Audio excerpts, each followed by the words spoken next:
আসসালামু আলাইকুম। Hello everyone, কেমন আছেন সবাই? আশা করছি ভালো আছেন। আমিও ভালো আছি আলহামদুলিল্লাহ। কাছে দূরে, দেশ এবং দেশের বাইরে যে যেখান থেকে আমার আজকের ব্লগটি দেখছেন, সকলকে অনেক অনেক অভিনন্দন ও ভালোবাসা জানিয়ে আমি আমার আজকের ব্লগটি শুরু করছি। তো আজকে আমি সকালবেলা ঘুম থেকে উঠেই ছাদে চলে গিয়েছিলাম। ছাদে আমার যে বাগানগুলি আছে, গাছগুলি আছে, সেগুলোকে অনেক দিন ধরে পরিচর্যা করা হয় না। একটু পরিচর্যা করার জন্য আর কি ছাদে গিয়েছিলাম। তো আমি এখানে প্রথমে আমার ডালিম গাছটি রেখে দিচ্ছি। আমার ডালিম গাছে বেশ কিছু ডালিম এসেছে, হয়তো আরও আসবে। সবাই একটু মাশাল্লাহ বলে যাবেন। গত বছরও আমার এই ডালিম গাছটাতে 10 থেকে 12টার মতো ডালিম ছিল। ডালিমগুলি খেতে খুবই সুস্বাদু, একদম কেনা ডালিমের মতো। এবারও মাশাল্লাহ বেশ কিছু ডালিম এসেছে, তাই আমি আপনাদের একটু দেখিয়ে দিলাম। সবাই মাশাল্লাহ বলে যাবেন প্লিজ। তো আমি এখানে ওই গাছটাকে পরিচর্যা করার পর তারপর আমি এখানে আমার বাগান বিলাস গাছটির কাছে এসেছি। এটার আগাছাগুলি পরিষ্কার করে দিয়ে গাছে আমি একটু পানি দিব, সেই জন্য আমি এই বাগান বিলাস গাছটির কাছেও এসেছি। এসে দেখলাম অনেক সুন্দর ফুল এসেছে, দেখতে ভালোই লাগলো, তাই একটু ভিডিও করে আপনাদের মাঝে শেয়ার করলাম।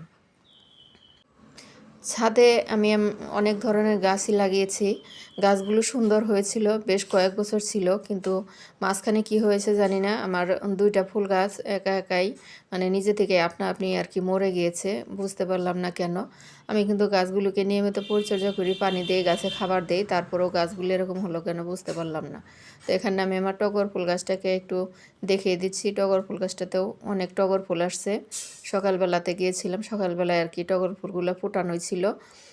তো এইটাও আমি একটু দেখিয়ে দিচ্ছি। তো টগর ফুলের গাছটাও নিচে দেখলাম টবে আগাছা হয়ে ভর্তি হয়ে আছে, সেগুলোকে আমি একটি কাঁচির সাহায্যে পরিষ্কার করে দিলাম।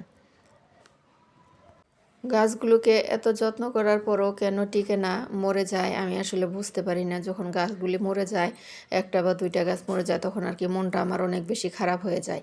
ইচ্ছে করে না যে আর ছাদে এসে গাছ লাগাবো বা গাছের কোনো পরিচর্যা করব। তো আমি ছাদ থেকে আমি নিচে এসে ঘরে কিছু কাজ করছিলাম। ঘরের যে ফার্নিচারগুলো, এগুলো আমি একটু মুছে মুছে ক্লিন করে নিচ্ছি। ওগুলোতে অনেকটাই ধুলাবালি পড়ে গেছে। ঝড় বৃষ্টির দিন এখন, অনেক বেশি ঝড় বৃষ্টি হয়। আর ঝড় হলে তো কথাই নেই, একদম বাসাবাড়ি, ঘরের ভেতরে বিছানা, তারপরে যত আসবাবপত্র আছে সবগুলোতেই ধুলাবালি এসে ভর্তি হয়ে যায়। তো যেদিন ঝড় বৃষ্টি হবে সেদিন তো মিসই নেই, সেদিন যেভাবেই হোক ঘর বাড়ি ক্লিন করতে হবে, সমস্ত ফার্নিচার ক্লিন করতে হবে, তারপর না ঘরে থাকা যায়। এই বিল্ডিংয়ের ভিতরেও কোথা থেকে এত ময়লা আসে আমি বুঝতে পারি না।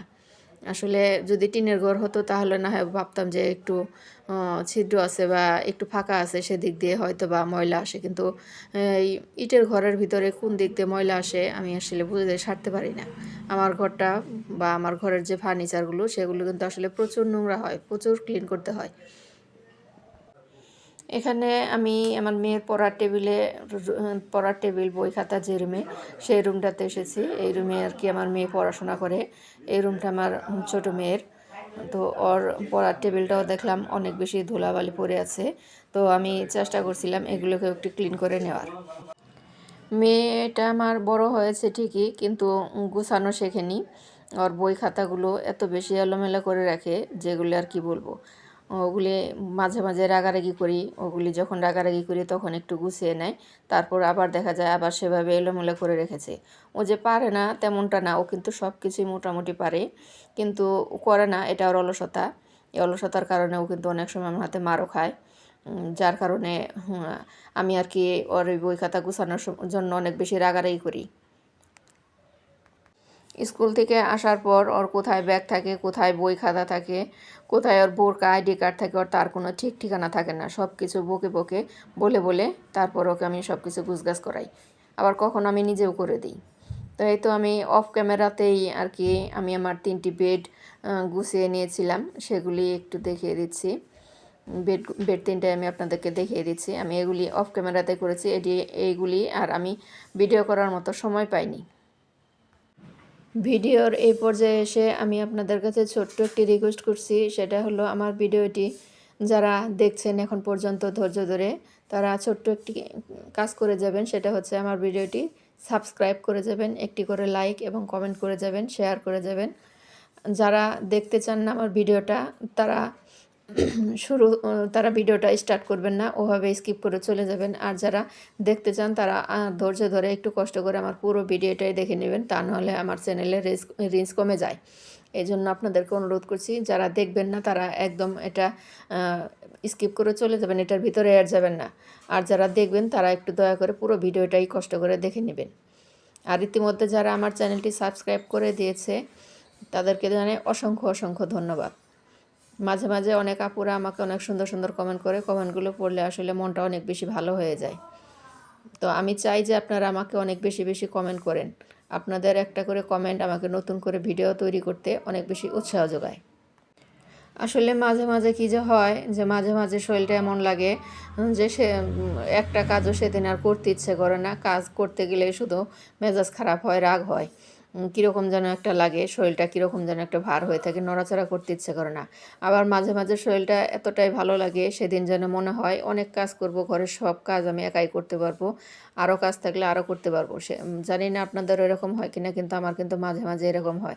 যেমনটা আমার আজকে হয়েছে, আজকে কিন্তু আমার কোনো কাজকর্ম করতে ইচ্ছা করছিল না, অনেক বেশি কেমন শরীরটা অলসতা লাগছিল। তবুও আমি কষ্ট করে কাজগুলি করলাম, আমার কাজ তো এগুলি না করলে চলবে না, শরীরটা খারাপ লাগছিল, তারপরে কষ্ট করে কাজগুলি করে নিলাম। এই তো ঘরের সব ফার্নিচারগুলি ক্লিন করে, বিছানাগুলি একদম পরিষ্কার করে গুছিয়ে রেখে তারপর আমি কিচেনে চলে এসেছিলাম। কিচেনে আমি বেশি কিছু রান্না করব না, একদম অল্প স্বল্প রান্না করব। তো এখানে দেখতেই পাচ্ছেন আমি কিন্তু ছোটো মাছদের ট্যাংরা মাছ বলে, এই ট্যাংরা মাছ দিয়ে বেগুন দিয়ে আমি হাতে মাখিয়ে আজকে একটি তরকারি রান্না করব। তো সেই জন্য আমি বেগুনগুলি পরিষ্কার করে কেটে ধুয়ে তারপর চুলায় বসিয়ে দিয়েছিলাম। কিন্তু চুলায় আমার এখানে আগুন দেয়নি এখনও, আগুন জ্বালিয়ে দেবো সব কিছু দিয়ে মাখানোর পর।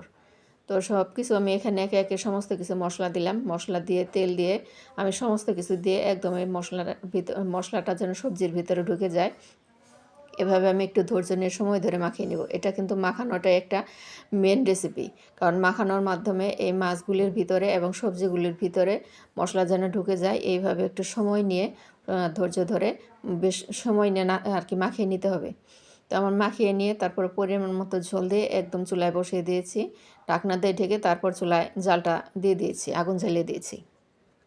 ওই যে বললাম মাঝে মাঝে কোনো দিন কাজ করতে একদমই ভালো লাগে না, আজকেও আমার কাজকর্ম করতে তেমন ভালো লাগছিল না, তাই রান্নার বাড়ার ভেজাল অনেকটাই আমি কমিয়ে করেছি, রান্নার আয়োজনটা খুব কম করেছি আজকে, যেটা না করলেই নয়, শুধু যেন রাতে এবং দুপুরে খাওয়া যায় সেইটুক পরিমাণে আমি রান্নাটা করেছি। যেহেতু ভালো লাগলো না, ভাবলাম কালকে হয়তো বেশি করে রান্না করে নিব, আজকে দুটা দিয়েই চালিয়ে দেব।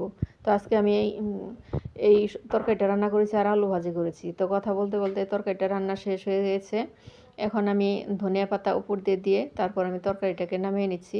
এই তো তরকারিটা আমার হয়ে গিয়েছে।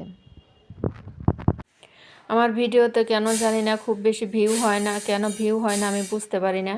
একটা ভিডিও তৈরি করতে, সেটাকে এডিটিং করে, ভয়েস ওভার করে, সেটাকে আপলোড করতে, আপনাদের মাঝে তুলে ধরার জন্য অনেক বেশি কষ্ট করতে হয়, অনেক বেশি। ক্যামেরার সামনে আপনারা দেখতেছেন যত সহজে, একটা ভিডিও আপলোড করা কিন্তু ততটা সহজ না, অনেক কঠিন, অনেক কষ্ট হয়। একটা ভিডিও তৈরি করতে দেখা যায় মাঝে মাঝে 2 দিনও চলে যায়, 3 দিনও চলে যায়, তারপরেও কেন ভিউ হয় না আমি বুঝতে পারি না। তো আপনারা দয়া করে, অনেকেই আমার ভিডিও দেখেন কিন্তু লাইক দেন না, দয়া করে আমার ভিডিও যারাই দেখবেন একটু কষ্ট করে একটি করে লাইক দিয়ে যাবেন। তো এই যে আমি এখানে আলু ভাজিটা বসিয়ে দিয়েছি, আমি কিন্তু আলু ভাজিটা একদম ওই হাতে মাখা তরকারির মতন করে দিয়েছি। আলু ভাজিতেও আমি প্রথমেই পেঁয়াজ এবং কাঁচামরিচ কুচি দিয়ে আর হলুদ আর লবণ দিয়ে, শুধু আর কোনো মশলা আমি এখানে দেইনি, এটা দিয়ে হালকাভাবে একটু সিদ্ধ করে নিয়েছিলাম। আর সিদ্ধ করে নেওয়ার পরে যে দেখতেই পাচ্ছেন পানিটা যখন শুকিয়ে গিয়েছে, তখন কিন্তু আমি তেল ব্যবহার করছি, আমি কিন্তু আগে এখানে তেল ব্যবহার করিনি। আমি এটা পানিটা শুকিয়ে যাওয়ার পর ভাজিটা যখন আস্তে আস্তে হয়ে আসবে, তখন আমি আস্তে আস্তে পর্যায়ক্রমে একাধিকবার তেল এখানে ব্যবহার করব। তেল দিয়ে আমি এটাকে আলুটাকে ভাজা ভাজা করে নেব।